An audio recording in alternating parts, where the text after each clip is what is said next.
Beautiful night in the desert. Dulko serving down 1-2 to Justine Henin, first set.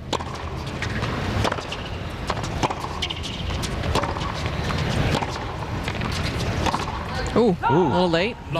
Just a touch. But back to Capriati, Patrick. Oh, yes. She had a shoulder surgery last year, wrist surgery. Oh, she had wrist surgery, too. As well, so she's been rehabbing for a long time, and she was hoping to be ready by next week by the NASDAQ. But it doesn't seem like it's gone according to plan, so we're going to have to wait for that comeback. But she's still trying to come back. I mean, she's been away a while now.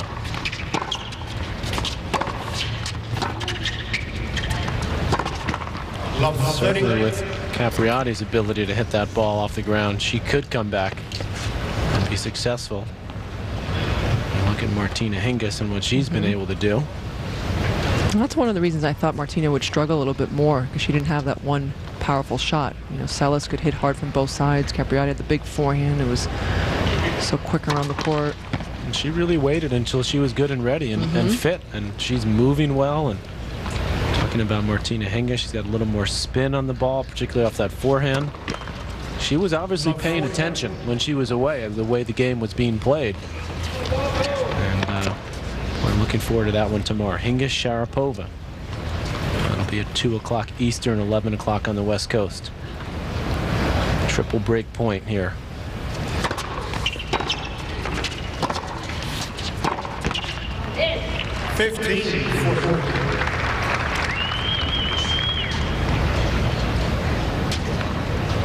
She's tough on herself, Henin Arden, when she makes a mistake. I guess that's why she's one of the best in the business. That's why she's been winning so easily this week. She lost 7 games coming into this match. Bit of a perfectionist, like most top players.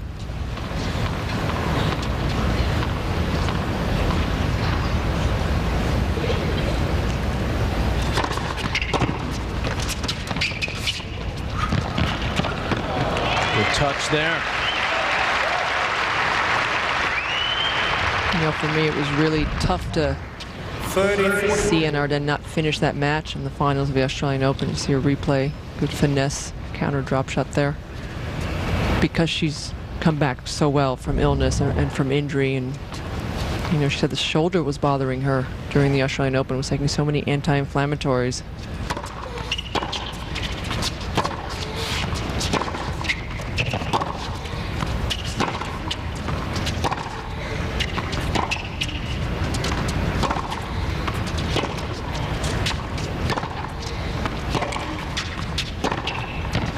Go long, so Henin Arden going to get the first break of the match.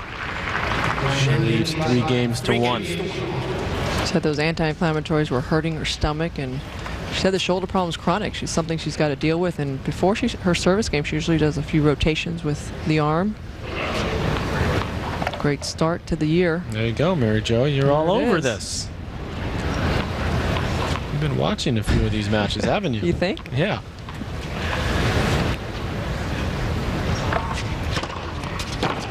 This tournament received great news a week or so before the event. There was some talk that this event could be leaving the desert, maybe going to China or in the Middle East.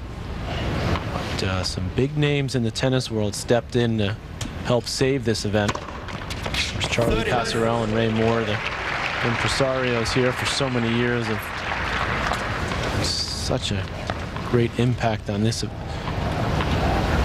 part of the country, this desert land. I got some help from Pete Sampras. Big names. Yeah, big names. Chris Evert, Billie Jean King. That's about as big as it gets. Talk about someone who has a passion for tennis. Perhaps one of the factors in Martina Hingis coming back.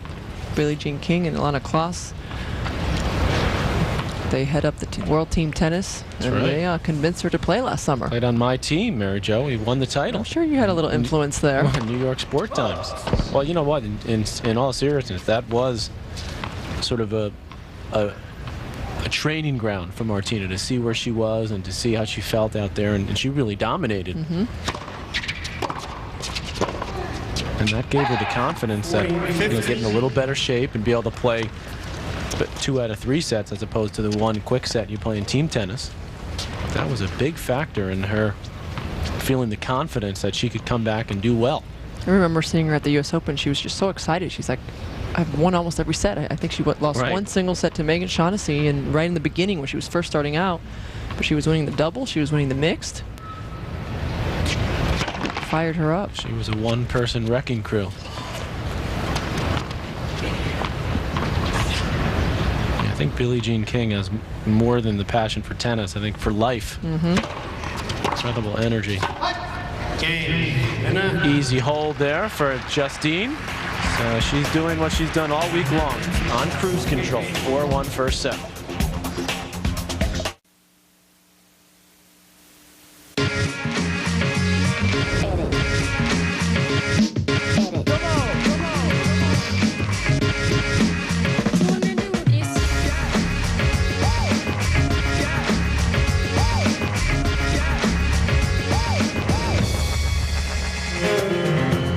Game will be on tomorrow. The 3rd meeting this year between Maria Sharapova and Martina Hingis, tied at 1 apiece.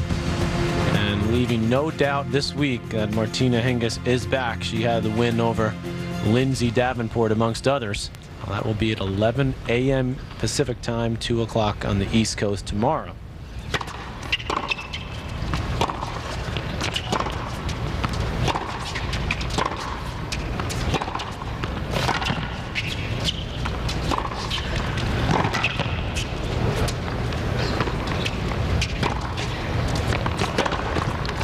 We will follow that up with the red-hot James Blake as he takes on Igor Andreev, who was awfully impressive in his 3-set win over Andy Roddick yesterday.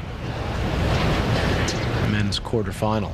Tomorrow evening, just by the way, you should tune in as well. You should definitely tune in because it's going to be Marcos Bagdatis against Rafael Nadal. There's going to be some intensity and some emotion in that match. There'll be so much energy just in the warm-up. Yeah. Game point for Dulko.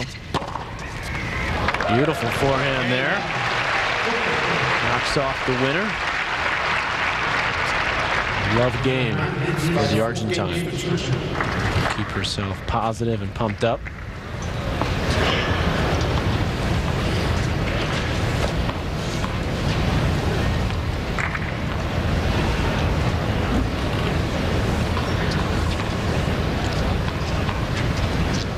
Dominant on serve. She's lost just 4 points. Oh.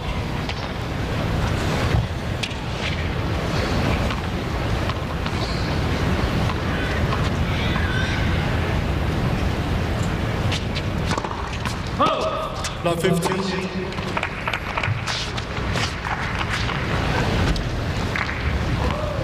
Only her second double fault. She said because of her shoulder injury, she's lost a little bit of speed on her serve. Hoping to get better placement now on it.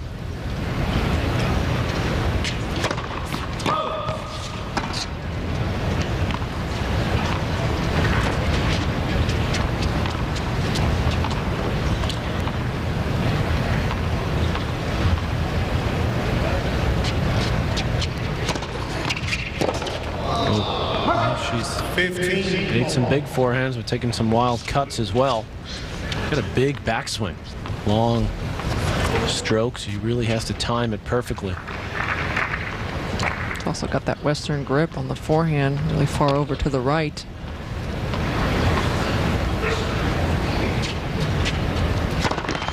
See a lot more mishits with that grip. Like you said, they don't time it correctly.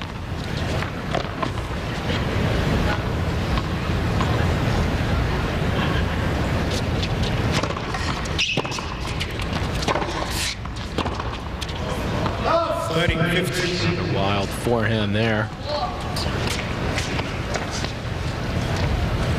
Quite a few of the big names here. They're all here on the men's side, and most of them, or quite a few of them, are here on the women. Of course, we're missing the Williams sister. They've said they're never coming back to this tournament as they got booed years ago before they're supposed to play the final.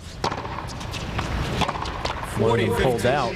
And they said they're never coming back, and they've been good on that, which is too bad. I'm sure they would be very welcome. No doubt about that. Anyway, Kleisters is not here, the other Belgian star. Maresmo electing to pass on this tournament.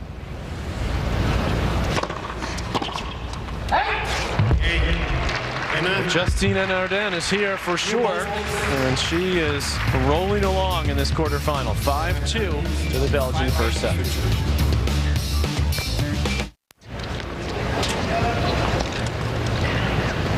Welcome back to our live coverage of the Pacific Life Open. 5-2 Henin. Love 15 now with Dulko serving to try to stay in this first set.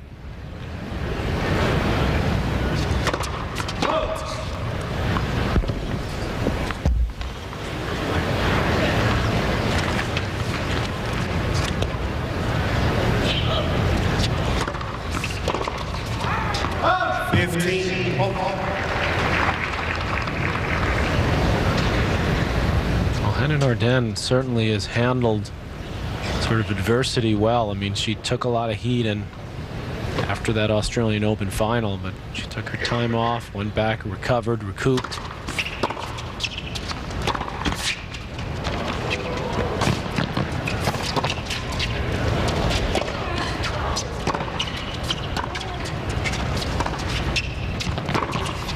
Well, that's a good volley. Got in there quickly. Justine ripped that passing shot too. Dulko was able to put that left hand on the racket for a little extra support, and she just blocked it into the open court for the winner. Handled the pace beautifully. 30-15.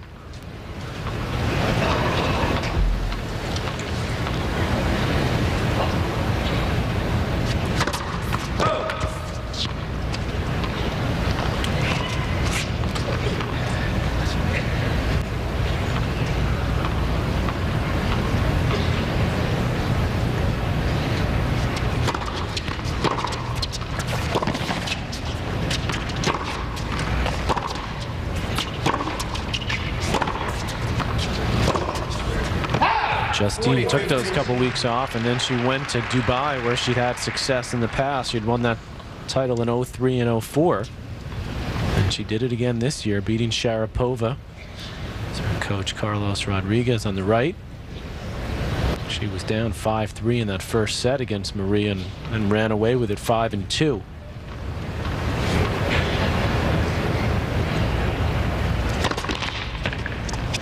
She really doesn't make any excuses for the final. She sticks to her guns, and she didn't feel well, couldn't finish. That's the bottom line. She doesn't get bothered if you ask her about it.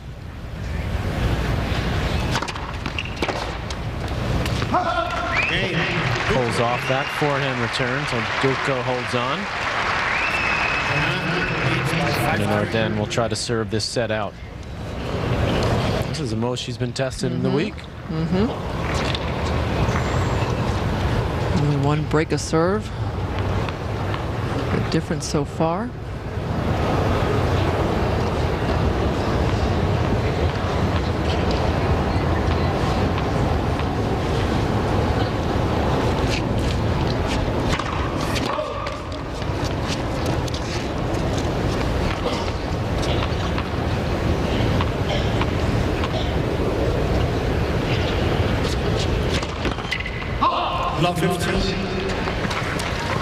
That can be a liability for Justine. That second serve can go off at times. There's 3 doubles so far. You gotta be bundled up out here. 15. Comes right back with ace number 2. She doesn't have that much margin for error on that second serve. A lot of her misses are into the net.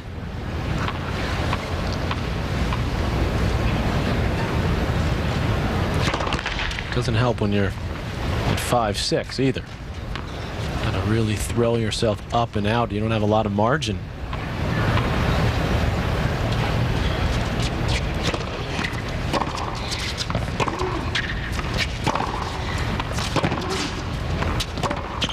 Remember Michael Chang, Mary Jo, when he tried to add a little more juice, a little more velocity to that first serve, he started missing it a lot, hitting in the net a lot. I remember he went to the longer racket, try to get more power. Tried everything, I think that really hurt his game overall, that he tried to play maybe a little too aggressively later in his career. Certainly won plenty of matches. But for her size, Anna Arden gets good speed, good racket head speed on her serve. She uses her legs, gets good rotation.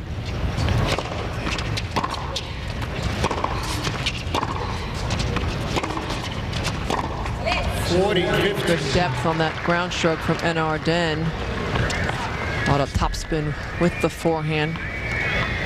Crowd, some whistles, and the crowd's wrong. So now we'll get this technology in when we get to Miami. We'll see who. And the crowd will see that exactly on the stadium court.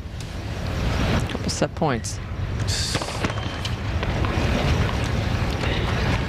U.S. Open, by the way, will have the shot spot technology and the big screen on 2 courts, the 2 main show courts.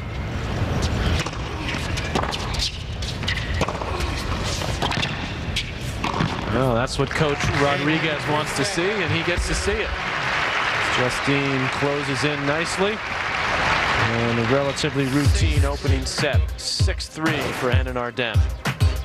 As our live action from the Pacific Life continues here on ESPN2. Weld them, dip them, test them, build them, freeze them.